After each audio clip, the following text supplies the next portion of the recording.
Earlier, Russian combat aviation dropped a record 5,717 aerial bombs on Ukrainian territory in January 2026, marking the highest monthly figure since the start of the full-scale invasion, according to calculations published by Militarnyi. Data compiled by the OSINT experts showed that Russian forces increased the use of aerial bombs by 26% compared with December 2025, when fewer than 4,600 munitions were recorded. From January 1 to January 31, Russian aircraft released an average of 184 bombs per day, reflecting a sustained and intensified air campaign.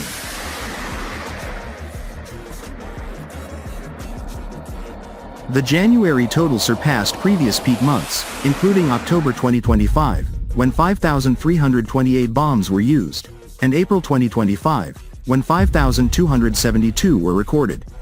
Ukrainian analysts say the latest figures confirm a trend of growing reliance on air-delivered munitions as Russia seeks to pressure Ukrainian defenses and strike infrastructure at depth.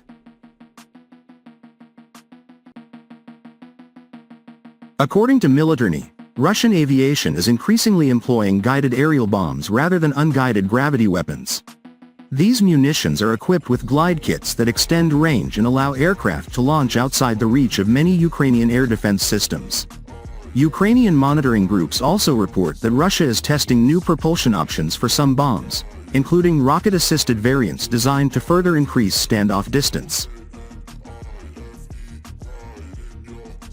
One such case was recorded on October 25, 2025, when Russian aircraft struck the city of Kamyansky in Ukraine's Dnipropetrovsk region using UMPC Grom glide bombs fitted with jet engines.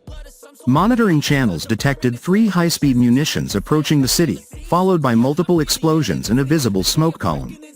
Kamyansky is located more than 120 kilometers from the front line, making the strike notable for both its range and the type of weapon used. President Volodymyr Zelensky said in a January statement that Russian forces launched more than 6,000 attack drones, around 5,500 guided aerial bombs, and 158 missiles of various types against Ukraine during the month.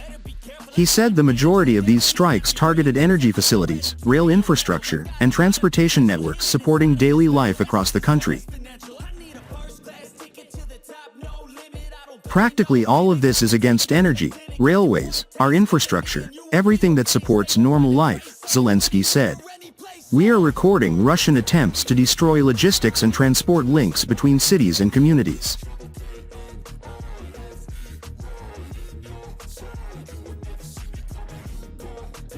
Ukrainian military sources say the combination of drones, missiles, and aerial bombs is designed to overwhelm air defenses by forcing them to engage multiple threats simultaneously. Guided bombs, which are cheaper and easier to produce than cruise missiles, have become a key part of this strategy as Russia seeks to sustain high strike volumes over time. The increase also highlights the pressure on Ukraine's air defense network, which remains dependent on Western-supplied systems and interceptor stocks. On the other hand, Russia plans to manufacture up to 120,000 of its cheap and devastating glide bombs this year, a senior Ukrainian intelligence official said, including 500 of a new, longer-range version which can reach more towns and cities. Russia has ramped up arms production massively since the full-scale invasion of Ukraine in 2022, with defense plants operating around the clock. It does not disclose details of military output, which are classified as secret. Reuters was unable to verify the 2025 target, which Major General Vadim Skibitsky, deputy head of Ukraine's defense intelligence, disclosed in an interview. He did not say how he had obtained the figure or give earlier data, but it would indicate a vast increase in the manufacture of glide bombs, which use wings, and sometimes engines, to fly dozens of kilometers to their targets. The 120,000 number includes new munitions and existing bombs upgraded to glide. Skibitsky said Russian forces are firing between 200 and 250 glide bombs every day. Last month, the daily average was about 170, according to data from the Defense Ministry. It is possible to shoot them down, but the quantity of these aerial bombs produced in the Russian Federation is enormous, Skibitsky said. This is a threat that will require us to respond appropriately.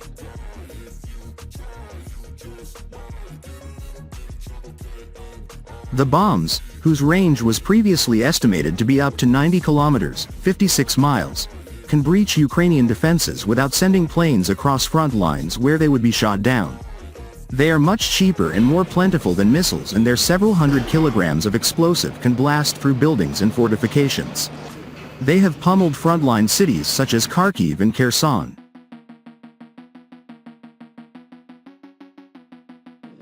Russia is launching mass production of a new glide bomb capable of flying up to 200 kilometers, 125 miles, from the point of release from a fighter jet, Skibitsky said, adding that it plans to make about 500 by the end of this year. Ukraine also believes that Russia is working on modifications so such bombs can fly up to 400 kilometers, allowing Moscow to target even more Ukrainian towns and cities without using missiles, he said.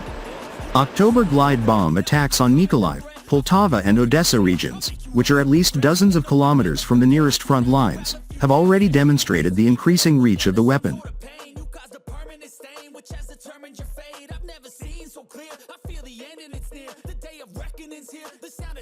In 2025, Russia would make a total of about 70,000 long-range drones, he said, including 30,000 Shahed craft, which are the workhorse of Russia's attacks. They started with 30 drones per month, now 30 can fly to a single target, he said, expecting the attacks on gas and energy infrastructure to continue into the winter. They definitely want to break us. This is destabilizing the internal situation, he said. Skibitsky described it as one of the tools to pressure Ukraine into a more compliant position in any possible peace negotiations. He also said that should Russian troops capture the besieged city of Pokrovsk, where street battles are currently raging, they would likely press towards the boundaries of Donetsk region, their long-held goal. It's their next direction of movement, it's obvious.